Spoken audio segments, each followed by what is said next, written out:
राजू एक गरीब लेकिन ईमानदार लड़का था जो एक छोटे से गांव में रहता था। उसके पिता किसान थे और उनकी आर्थिक स्थिति बहुत अच्छी नहीं थी। राजू पढ़ाई में होशियार था, लेकिन कई बार उसे पैसे की तंगी के कारण किताबें और स्कूल की जरूरी चीजें नहीं मिल पाती थीं। फिर भी वह हमेशा सच्चाई और ईमानदारी के रास्ते पर चलता था।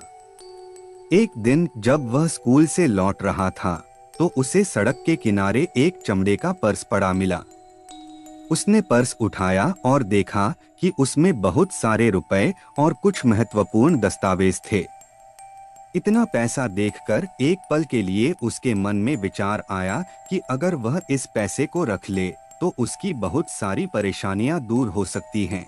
लेकिन अगले ही पल उसने सोचा कि यह पैसा किसी और का है और उसे इसे लौटाना चाहिए। राजू ने पर्स को ध्यान से देखा और उसमें एक पहचान पत्र पाया। उस पहचान पत्र में एक अमीर व्यापारी रमेश गुप्ता का नाम और पता लिखा हुआ था। राजू ने तुरंत निर्णय लिया कि वह यह पर्स उसके असली मालिक तक पहुंचाएगा। वह सीधा रमेश गुप्ता के घर पहुंचा और दरवाजे पर दस्तक दी।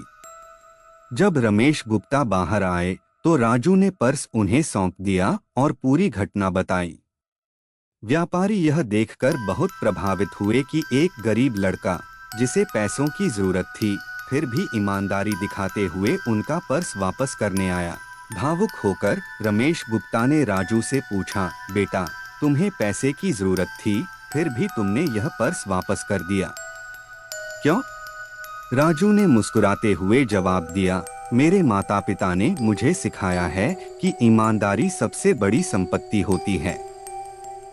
यह पर्स मेरा नहीं था, इसलिए इसे अपने पास रखना गलत होता। रमेश गुप्ता उसकी ईमानदारी और नैतिकता से इतने प्रभावित हुए कि उन्होंने राजू की पूरी शिक्षा का खर्च उठाने का निर्णय लिया।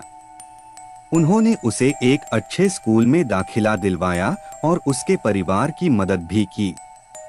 राजू ने कड़ी मेहनत की और आगे चलकर एक सफल इंसान बना। उसकी ईमानदारी ने न केवल उसकी जिंदगी बदली, बल्कि यह सबको यह सिखाने के लिए एक प्रेरणा भी बनी कि सच्चाई और ईमानदारी का हमेशा इनाम मिलता है।